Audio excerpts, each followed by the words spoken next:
Bonjour, c'est Dr Ben Saïdoun. On va voir ensemble donc la brucellose, qui est une maladie très fréquente dans notre pays. Alors l'objectif de ce cours, c'est de savoir et reconnaître donc les signes cliniques donc d'une brucellose évolutive ou même compliquée, savoir poser un diagnostic positif et bien sûr savoir la prendre en charge sur le plan thérapeutique. Donc on va voir ça sous forme d'un plan. Il va bien sûr commencer par une introduction, ensuite tous les éléments et les données épidémiologiques en relation avec la pathologie, la physiopathologie, donc le tableau clinique et les différentes formes cliniques qui peuvent se voir, comment établir un diagnostic positif, comment éliminer un diagnostic différentiel et enfin comment traiter la brucellose. Alors, il faut savoir que la brucellose, c'est une maladie infectieuse, à déclaration obligatoire, qui sévit actuellement et jusqu'à ce jour dans notre pays à l'échelle endémo-épidémique. La brucellose, elle a connu plusieurs noms en fonction du germe-cause et en fonction de la région où elle sévissait. Donc, on peut l'appeler la mélitococcie, on peut l'appeler la fièvre malte, comme on peut l'appeler aussi la fièvre ondulante méditerranéenne, en fonction de l'endroit où elle sévit jusqu'à ce jour, c'est-à-dire le pourtour méditerranéen. C'est une maladie qui touche l'homme et l'animal en même temps. Donc, c'est une anthropozoonose qui est due au genre Brucella, qui se bien sûr présente sous 3 variétés différentes. Elle est responsable donc d'un syndrome fébrile qui évolue par bruit, qui donne donc une forme septicémique diffusable donc dans le corps. En même temps, elle peut se compliquer de différentes localisations secondaires. Dans certaines régions du monde, donc c'est un vrai, véritable fléau social. Vu l'importance donc des atteintes humaines et animales, et aussi vu la diminution du rendement d'élevage qui peut se répercuter sur l'économie d'élevage du pays. Et jusqu'à ce jour, elle est considérée comme une maladie professionnelle, vu qu'elle touche plusieurs personnes qui sont en relation avec les animaux. Sur le plan épidémiologique, donc c'est une pathologie qui est due à une bactérie qu'on appelle le Brucella. C'est un cocobacille gram-négatif. Diffusion intracellulaire. Il existe sous 3 variétés différentes. Donc on a le Brucella melitensis. Le réservoir, c'est les ovins, c'est-à-dire tout ce qui est mouton. Le Brucella abortus, dans le réservoir, est les bovins. Ça, c'est les vaches, et qui est très répandu dans notre pays. Et le Brucella suisse, dans le réservoir, c'est les porcins, donc c'est les porcs. Alors, le mode de transmission, il se fait de l'animal à l'homme. Donc, quand même, c'est une contamination accidentelle et qui se fait sous forme différentes. Alors, soit c'est une forme directe, chez les sujets bien sûr exposés suite à leur profession. Alors, chez les vétérinaires, les bergers, les abattoirs, ou les gens qui travaillent dans les abattoirs, et surtout les éleveurs de moutons ou bien sûr de vaches. Donc, il y a la contamination aussi indirecte, et surtout, elle se voit par l'ingestion de produits laitiers, surtout les produits laitiers qui ne sont pas pasteurisés, ou bien tous les dérivés de lait. Comme par exemple la consommation de lait cru, qu'on consomme généralement, ou le lait cailleux qu'on consomme dans notre société, avec bien sûr le couscous, et qui n'est pas encore pasteurisé. La pénétration du germe, elle se fait suite à la voie cutanéo-muqueuse, ou bien il y a aussi la voie conjonctivale, ou bien rarement donc la voie respiratoire qui a été décrite. Sur le plan physiopathologique, donc le germe, une fois pénétré dans l'organisme, il va prendre le premier relais ganglionnaire qu'il trouve devant lui, et ça va être une diffusion par voie lymphatique.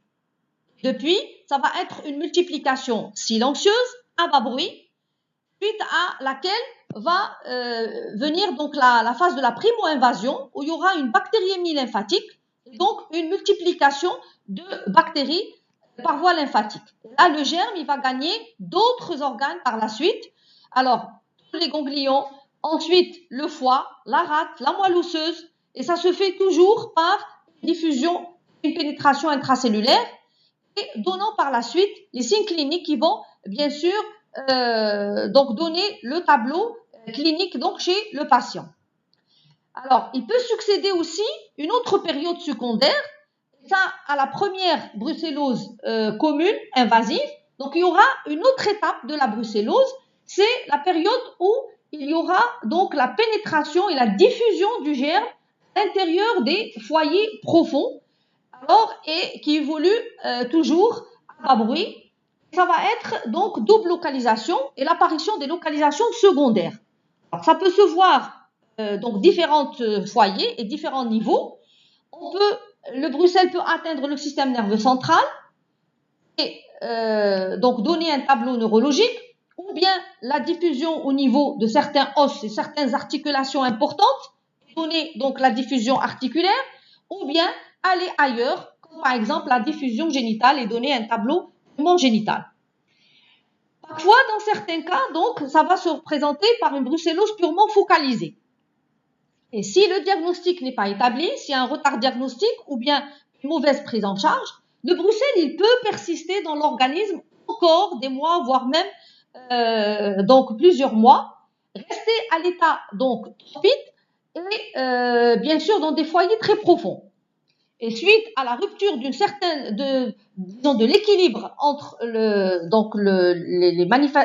l'équilibre de l'organisme, donc il peut y avoir des manifestations chroniques qui peuvent se voir, qui peuvent apparaître lentement, différentes des premiers signes de la brucellose aiguë évolutive.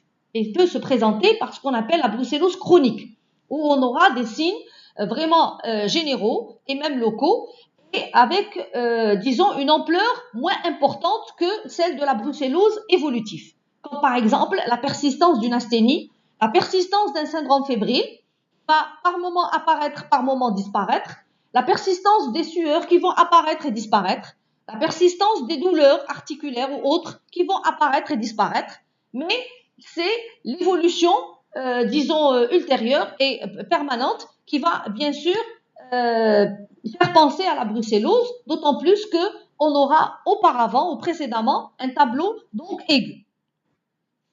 Alors, sur le plan clinique, donc la brucellose peut se présenter sous différentes formes cliniques, parmi eux la plus importante, bien sûr, la brucellose évolutive aiguë. Alors là, c'est la forme la plus commune, la plus connue, qui, bien sûr, va passer par une période d'incubation, qui est une période donc silencieuse, symptomatique, qui peut durer en moyenne 15 jours. Ensuite, apparition par la suite de donc la phase de début, c'est la phase d'invasion. Alors, dans la brucellose, le début est progressif. Il est caractérisé par un simple embarras gastrique dans certains cas, ou bien un malaise général qui n'est pas très explicite point de vue signe clinique. C'est une période qui ne va pas trop durer, succédera après la phase d'état. Alors là, c'est le vrai tableau clinique qui va se caractériser, ce qu'on appelle la triade symptomatique. C'est l'association de 3 signes cardinaux qui vont avoir un vrai impact vu argument épidémiologique, argument clinique. Alors là, c'est surtout la fièvre, les sueurs, les douleurs. Alors, ces signes, on peut les voir dans d'autres pathologies.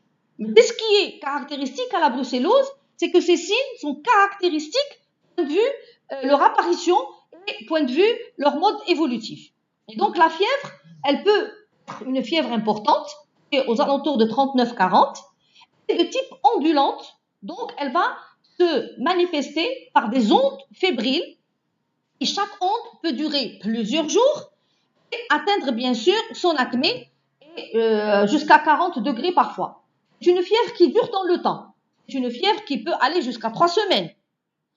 Et en même temps, elle peut donner aussi d'autres formes que la fièvre en plateau, ou bien la fièvre émitante, ou bien la fièvre intermittente. Mais la plus fréquente, c'est la fièvre ondulante, qui est la vraie caractéristique, la fièvre caractéristique de la brucellose. Il succédera ensuite en même temps des sueurs. Alors, c'est des sueurs qui apparaissent chez le patient, c'est des sueurs qui sont abondantes, des sueurs qui sont surtout la nuit, c'est des sueurs qui ont la caractéristique d'avoir une odeur pénétrante, c'est ce qu'on appelle l'odeur en paille pourrie. Ensuite aussi, il y aura les douleurs à côté, c'est des douleurs que le patient ressentira, mais c'est des douleurs qui sont aussi caractéristiques de leur mobilité. C'est des douleurs fugaces, des douleurs qui changent de siège d'un moment à l'autre. Et aussi, elles changent d'intensité d'un moment à l'autre. mais surtout, c'est des douleurs de nature des arthralgies. On peut y avoir des arthromyalgies, mais surtout, c'est les arthralgies qui sont très importantes et qui peuvent donner plusieurs douleurs articulaires qui changent bien sûr d'endroit d'un moment à l'autre. L'examen physique aussi est important et la première des choses, durant l'inspection, on va remarquer que malgré cette fièvre qui dure presque 3 semaines et qui est quand même assez permanente, et à côté, paradoxalement, donnera un état général qui est conservé. Ça, c'est un élément de diagnostic très important pour la brucellose qui peut aussi être un argument pour pouvoir éliminer les autres pathologies. Car une fièvre qui dure plus de 3 semaines, normalement, le patient, il ressent quand même un état général qui est modifié. Mais en cas de brucellose, par contre, l'état général est conservé avec bien sûr absence d'un amaigrissement. Au cours de l'examen physique, donc on va retrouver des hépatosplénomégalie. Parfois, elles ne sont pas tellement importantes, mais on peut aussi les palper. On a aussi la palpation de polyadénopathie, qui sont de nature superficielle, elles sont indolores et elles ne sont pas trop volumineuses. Dans certains cas, on peut aussi on peut avoir une orchite unilatérale, et ça c'est dans 20% des cas. C'est un élément d'orientation diagnostique qui est très très important et qu'on doit rechercher, et s'il existe, donc on peut aussi se poser la question vers la possibilité d'avoir une focalisation. L'atteinte aussi de l'articulation, on avait dit tout à l'heure, qui va se manifester par des douleurs ou des arthralgies, et aussi des articulations qui sont plus sollicitées que d'autres, et bien sûr, qui peuvent être observées chez le patient, et comme par exemple les douleurs des grosses articulations. Alors, comment va se passer l'évolution de cette pathologie? Si il n'y a aucun traitement de la brucellose, l'évolution quand même est favorable, elle est possible, elle peut se voir sans séquelles au bout de plusieurs jours, mais voire même plusieurs mois. Ça veut dire qu'il y aura une évolution favorable, mais elle peut traîner dans le temps. Il y a aussi la fréquence des rechutes et des complications qu'il ne faut pas, bien sûr, passer à côté. Par contre, sous traitement, avec un diagnostic établi, l'évolution, elle peut être raccourcie avec moins de rechutes, mais toujours à craindre les complications qui peuvent être possibles. Alors, quelles sont les différentes formes cliniques qui peuvent se voir? Donc, on aura surtout, c'est des formes symptomatiques, que les formes pseudo-typhoïdiques.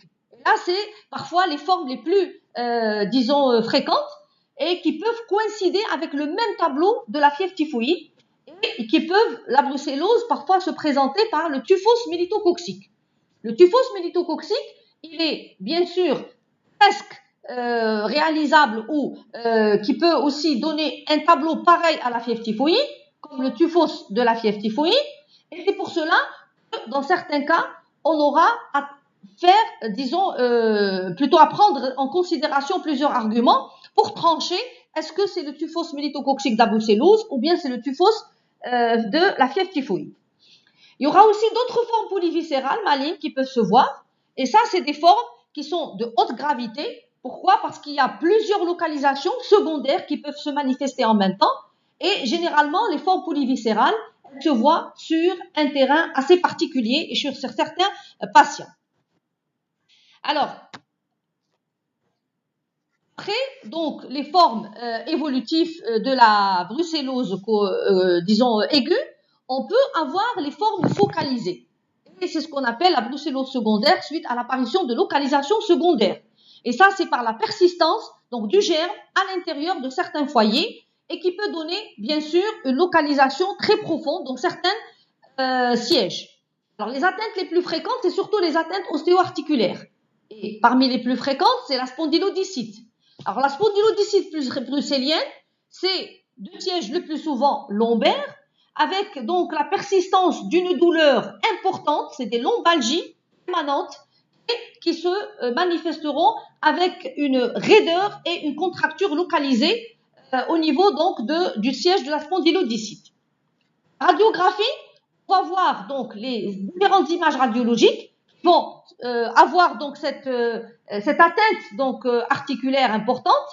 Parmi eux, on a l'atteinte du disque intervertébral, on a la destruction osseuse du corps vertébral et on a l'inflammation des travées osseux donc de la vertèbre. Il y a aussi parfois la participation et la présence d'un abcès paravertébral qui va encore donner plus donc de manifestations cliniques, mieux bien sûr les douleurs articulaires permanentes associées à un tableau fébrile. Après la spondylodicite, il y a la sacroïléite. La sacroïléite aussi, c'est une manifestation qui peut se voir dans la brucellose focalisée osseuse. Elle se manifestera par une sciatalgie unilatérale. C'est une douleur importante, permanente, qui va se voir sur un tableau fébrile et qui va donner un vrai argument de diagnostic on doit le prendre en considération. Et quand on fait une radiographie, donc on aura aussi les signes en faveur. C'est l'hypercondensation de l'interline articulaire sacro-iliaque qui est en rapport de la sacro-iléite. D'autres articulations peuvent se voir et peuvent être touchées aussi, comme par exemple la hanche. Donc, toute douleur articulaire permanente doit manifester notre curiosité pour pouvoir, bien sûr, rechercher une éventuelle focalisation osseuse. Si ce n'est pas les os qui sont atteints, on peut avoir aussi une atteinte du système nerveux central, comme on avait déjà dit. Et donc, l'atteinte neuromyalgique, elle est très manifestante en cas de brucellose. Elle peut donner soit une méningite à liquide clair, où on va retrouver le brucella dans le LCR. On peut avoir une atteinte encore plus importante, voire même cérébrale, c'est la méningoencéphalite avec des signes cérébraux. Et c'est ce qu'on appelle la neurobrucellose, qui va se manifester par des signes cérébraux très importants, depuis l'obnubulation jusqu'à donc les tableaux disons plus importants comme un coma donc cérébral, ou bien aussi la méningo-myéloradiculite qui peut se voir et qui peut atteindre une atteinte méningée avec une atteinte myéloradiculaire en même temps. Autre localisation dans d'autres organes peuvent aussi se manifester, surtout l'atteinte cardiaque. Alors l'atteinte cardiaque, on craint dans la brucellose l'endocardite brucellienne, qui va se manifester par des grosses végétations brucelliennes qui peuvent bien sûr avoir des répercussions cardiaques. On peut avoir aussi l'atteinte hépatique, qui peut donner des abcès hépatiques brucelliens. On peut avoir une atteinte splénique, rénale, testiculaire, ou n'importe quel organe qui peut être touché par la brucellose en cas de dissémination, bien sûr, du germe. Alors, maintenant, il y a la brucellose chronique. La brucellose chronique, on avait dit, c'est le troisième volet de l'évolution de la brucellose et qui fait que cette pathologie, elle peut évoluer à bas bruit, elle peut traîner dans le temps et elle peut passer à la chronicité. Ça, c'est quand le germe persiste dans certains foyers, bien sûr, très profonds, à l'état donc d'accalmie ou d'équilibre et qui peut se manifester plus tard en fonction de n'importe quel facteur déclenchant. Donc, cet état d'équilibre qui était plusieurs mois installé, donc il peut se remanifester et donner la brucellose chronique qui va bien sûr se manifester par des signes, disons, de persistance et de réapparition de syndrome fébrile, de sueur, d'asthénie ou d'autres signes généraux et qui traînent dans le temps et qu'on doit bien sûr les rechercher au moindre soupçon donc d'une chronicité. Alors, comment établir un diagnostic positif? Donc, on a à poser, bien sûr, à côté de nous, plusieurs arguments qui veulent plutôt nous aider à poser ce diagnostic. Alors, on doit bien sûr regrouper tous les arguments qui peuvent nous orienter vers la brucellose. Ensuite, on regroupera les arguments qui vont nous certifier donc cette brucellose. Alors, ce qui peut nous orienter vers la brucellose, c'est surtout les éléments épidémiologiques. Et parmi eux, la profession exposée. Si on a un patient, il faut toujours rechercher sa profession. C'est très important. On avait dit que les professions exposées sont vraiment sujets à faire une brucellose. Alors, on a aussi la notion de consommation de lait de vache. Il faudra toujours poser la question au patient, est-ce que vous consommez du lait de vache? Et est-ce que vous le consommez non pasteurisé, comme par exemple le lait cailleux qu'on prend avec le couscous chaque vendredi. Et donc là, ces éléments vont nous inciter à penser à la brucellose. Il y a aussi le tableau clinique qui peut être très orientateur, surtout quand on a la fièvre sudoroalgie qui est très installée et quand la triade est devant nous sur un état général qui reste quand même assez conservé, alors là, c'est un argument d'orientation. Certains examens biologiques de routine, Surtout, comme la clé de cet examen, c'est la FNS, c'est-à-dire la formule numération sanguine, qui va bien sûr retrouver une leuconeutropénie durant la brucellose, vu la pénétration du germe et sa diffusion vers donc la voie ganglionnaire et lymphatique. Par moment, on peut avoir une VS normale ou bien modérément élevée, mais quand même c'est l'examen, disons, de deuxième tranche d'orientation, mais la plus importante, c'est surtout la formule numération sanguine. La VS, donc pourquoi parfois on veut la demander, c'est pour trancher en tout ce qui est infectieux ou purement inflammatoire. Donc parfois, vous avez vu qu'on a plusieurs localisations qui peuvent nous inciter à se demander est-ce qu'on est dans un tableau infectieux ou autre, et donc parfois la VS, quand elle est normale, donc là, on peut se poser la question et dire probablement c'est purement infectieux. Alors, les arguments de certitude. Alors là, c'est des arguments qu'on doit donc ramasser pour pouvoir poser le diagnostic positif. Et c'est eux qui vont pencher pour le diagnostic de la brucellose. Alors, parmi ces arguments de certitude, il y a surtout la bactériologie qui est très importante et qui va mettre en évidence le germe en cause. Alors, et parmi eux, c'est l'hémoculture. L'hémoculture, c'est un examen clé dans la brucellose, c'est un examen important, c'est un examen qui doit se faire dans les bonnes conditions d'une hémoculture pour pouvoir mettre en évidence le germe. Et dans le cas de la brucellose, le brucella, il lui faut bien sûr des milieux spéciaux pour sa culture, pour pouvoir pousser. Et il lui faut aussi un délai assez important pour pouvoir aussi faire une poussée très adéquate. Alors pour cela, quand on a à penser à la brucellose, il faudra toujours avertir le microbiologiste comme si on a une suspicion de brucellose et on veut mettre en évidence le brucelle, et comme ça le microbiologiste il sera informé pour pouvoir laisser sa culture encore pousser encore de temps. Pourquoi? Parce que le brucelle ne poussera jamais en 24-48 heures. Et donc, il faut au minimum au-delà de 15 jours. C'est pour cela que la culture peut aller jusqu'à même 45 jours. Et donc, c'est pour cela qu'il faudra avertir le microbiologiste pour pouvoir, bien sûr, avoir une hémoculture positive. Et là, on aura aussi d'autres examens bactériologiques qu'on peut voir et qui peuvent mettre en évidence le germe. On peut mettre en évidence le germe suite à une ponction lombaire et la culture donc du LCR, où on retrouvera le brucella dans le LCR. On peut faire aussi une ponction ganglionnaire et avoir aussi le germe poussé suite à un prélèvement au niveau de la ponction, comme on peut faire aussi une ponction médulaire.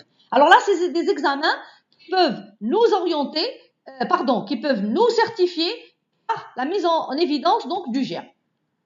Alors sur le plan sérologique, donc on a aussi d'autres examens qui peuvent être comme un argument de certitude, tel que le sérodiagnostic de Wright. Alors là, cette sérologie, c'est une sérologie qui doit se faire donc dans un laboratoire approprié pour cela et qui est habitué à le faire. Et donc c'est une sérologie qui va nous donner donc une positivité, mais cette positivité, elle doit se voir au-delà du 12e jour. Donc la sérodiagnostic de Wright, il faudra le demander vers la fin de la 2e semaine de la maladie, parce qu'au cours de la première semaine, on peut avoir une sérologie négative. Et on va dire que c'est pas une brucellose, donc c'est pas vrai. Donc, on a mal pris, disons, le moment propice pour demander cette sérologie. Alors, c'est une sérologie qui doit être demandée au plus tard au 12e jour et qui va être positive. Et si elle est positive, on doit toujours s'acharner à demander un titrage qui est donc un taux significatif et qui est au-delà, supérieur ou égal à 1 sur 80. Donc, ce titrage qui est en forme de rapport, donc il est très important de le demander. Et quand il est présent, donc il signe la positivité du sérodiagnostic de Wright et qui peut bien sûr donner une certitude diagnostique. Alors pour les examens cutanés, donc on peut avoir l'intradermoréaction à la mélytine de Burnett.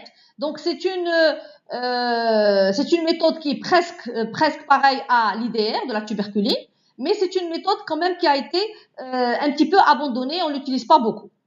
Il y a les autres aussi examens qui peuvent aussi nous aider. C'est le test de Rose-Bengale.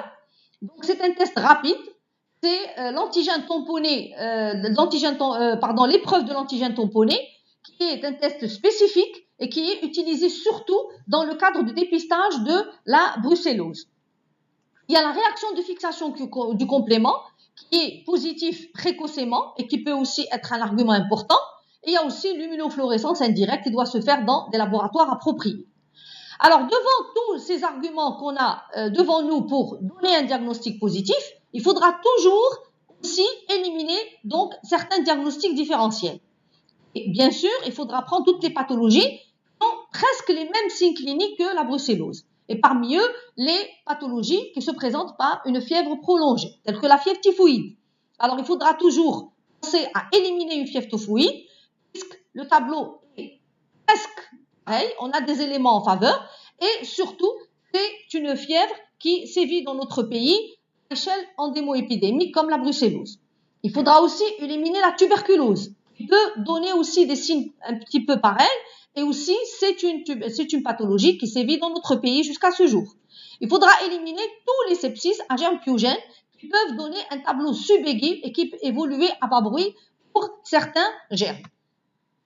Alors, comment traiter la brucellose? La brucellose, il faut savoir que c'est une pathologie donc infectieuse de nature microbienne. Donc, ça veut dire qu'il lui faudra des antibiotiques. Alors, ces antibiotiques, comment les choisir? Il faudra les choisir en fonction de le mécanisme du germe en cause. Puisqu'il y a diffusion intracellulaire, donc on doit donner des antibiotiques qui vont diffuser en intracellulaire. Et en même temps, puisque c'est un germe qui va donner des localisations secondaires, il va donner des foyers profonds. Donc, on doit avoir une certaine association synergique importante des antibiotiques. Cela, donc, selon notre consensus national, on va utiliser une bithérapie qui est à diffusion intracellulaire et qui est bien sûr établie dès le départ par certaines familles d'antibiotiques telles que les cyclines, les aminosides, la rifampicine. Alors, donc ces médicaments, ils sont très importants, ils agissent très très bien sur le Bruxelles, ils ont une bonne diffusion à travers plusieurs donc localisations, même profondes.